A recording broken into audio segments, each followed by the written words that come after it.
नमस्कार, मैं हूं आपके साथ नम्रता। हाल ही में केंद्र सरकार के खिलाफ हरियाणा और पंजाब के नाराज किसान प्रदर्शन कर रहे हैं। दोनों राज्यों के किसान दिल्ली चलो मार्च निकालकर सरकार से सवाल पूछ रहे हैं कि देश के अन्नदाता के साथ न्याय कब होगा। किसानों के इस प्रदर्शन को रोकने के लिए सरकारी मशीनरी पूरी तरह से तैयार दिख रही है। सर्दी में किसानों को वाटर कैनन से नहलाया जा रहा है, पीटा जा रहा है, लेकिन किसानों की क्या परेशानी है, उनकी क्या मांग है, इसे समझने की कोई भी कोशिश नहीं कर रहा है। सरकार का कहना है कि ये कानून किसानों के हक में है, उनके हित में है। तो किसानों का कहना है कि ये कानून किसानों को बेकार कर देगा, उनकी फसल को पैसे वाले लोग मनमानी कीमत पर खरीदेंगे। तो ऐसे में आपके लिए ये समझना बेहद जरूरी है कि आखिर किसान आंदोलन कर क्यों रहे हैं। इस कानून के बाद किसानों को सबसे बड़ा डर न्यूनतम समर्थन मूल्य यानी कि एमएसपी के खत्म होने का है, क्योंकि इस बिल के जरिए सरकार ने किसानों की मंडी से बाहर भी कृषि कारोबार का रास्ता खोल दिया है। इसको लेकर किसान परेशान हैं कि अगर मंडी खत्म हो जाएगी तो एमएसपी भी खत्म हो जाएगी, क्योंकि मंडी के अंदर किसान की फसल को खरीदने वाला ट्रेडर एमएसपी पर फसल खरीदता है। लेकिन अब इस नए कानून में बाहर कारोबार करने वालों के लिए एमएसपी को बेंचमार्क नहीं बनाया गया है, इसलिए मंडी से बाहर एमएसपी मिलने की कोई गारंटी नहीं है और यही इन परेशान किसानों का सबसे बड़ा डर है। वैसे तो इस बिल में मंडी को खत्म करने की बात कहीं पर लिखी नहीं है, लेकिन मंडी समिति के लोगों और किसानों का मानना है कि जिस तरह से सरकार प्राइवेट लोगों को बढ़ावा दे रही है, वो मंडियों को तबाह कर देगा। किसानों का कहना है कि अगर मंडी ही नहीं बचेंगी तो एमएसपी कैसे बचेगा। इसके साथ ही इस बिल से जिस तरह सरकार प्राइवेट सेक्टर को बढ़ावा दे रही है, उससे देश में वन कंट्री टू मार्केट वाली नौबत पैदा होती हुई दिख रही है, क्योंकि मंडियों के अंदर ट्रेडर्स तो सरकार को टैक्स का भुगतान करेंगे, लेकिन मंडियों के बाहर प्राइवेट ट्रेडर्स सरकार को कोई टैक्स नहीं देंगे। मतलब इस नए कानून के मुताबिक अभी मंडी से बाहर जिस एग्रीकल्चर ट्रेड की सरकार ने व्यवस्था की है, उसमें कारोबारी को कोई टैक्स नहीं देना होगा, जबकि मंडी के अंदर औसतन 6 से 7% तक का मंडी टैक्स लगता है। ये भी सरकार प्राइवेट लोगों को फायदा पहुंचाने वाला काम ही कर रही है। सरकार के इस काम से जो मंडी के अंदर के ट्रेडर्स हैं, वो टैक्स बचाने के लिए मंडी के बाहर फसल को खरीदना शुरू कर देंगे। इससे मंडी बहुत जल्द खत्म हो जाएगी और किसान को उसकी फसल की पूरी कीमत नहीं मिल पाएगी। वैसे किसानों के साथ साथ सरकार के इस फैसले से राज्य सरकारों को भी नुकसान होता दिख रहा है, क्योंकि मंडी समिति से जो टैक्स राज्य सरकारों को मिलता है, उसका उपयोग राज्य सरकारें राज्य के विकास कार्यों के लिए करती हैं।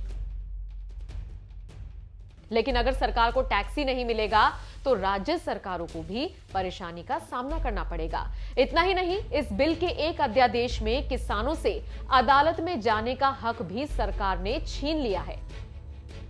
अगर किसी किसान और किसी प्राइवेट ट्रेडर के बीच कोई झगड़ा होता है तो इस नए कानून के मुताबिक किसान अब अदालत भी नहीं जा पाएगा। इस तरह की हालत में किसान अब केवल क्षेत्र के डीएम या एसडीएम से ही शिकायत कर सकता है, और डीएम एसडीएम किसान की कितनी मानेंगे, इसे आप बेहतर समझ सकते हैं।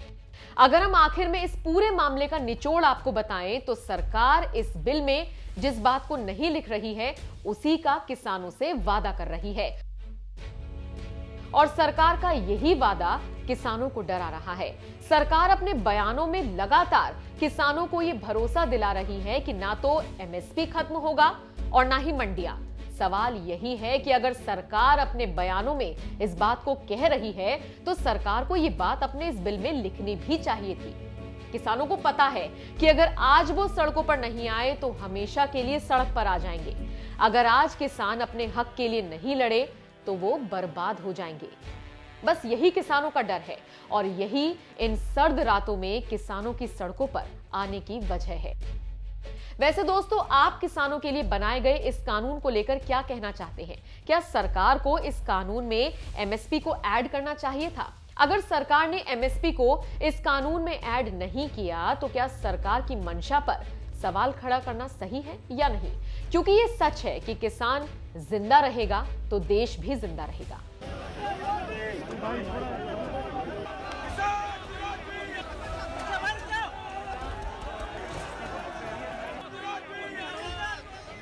मैं देश के प्रत्येक किसान को इस बात का भरोसा देता हूं कि एमएसपी की व्यवस्था जैसे पहले चलती आ रही थी वैसे ही चलती रहने वाली है। इसी तरह हर सीजन में सरकारी खरीद के लिए जिस तरह अभियान चलाया जाता है वो भी पहले की तरह चलते रहेंगे। साथियों, किसानों को एमएसपी देने और सरकारी खरीद के लिए जितना काम हमारी सरकार ने किया है वो पहले कभी नहीं किया गया। बीते 5 साल में जितनी सरकारी खरीद हुई है और 2014 से पहले के 5 साल में जितनी सरकारी खरीदी हुई है उसके आंकड़े देखोगे तो कौन सच बोल रहा है, कौन किसानों के लिए काम कर रहा है, कौन किसानों के भलाई के लिए काम कर रहा है, इसकी गवाही वहीं से मिल जाएगी। इस साल कोरोना संक्रमण के दौरान भी रबी सीजन में किसानों से गेहूं की रिकॉर्ड खरीदी की गई है।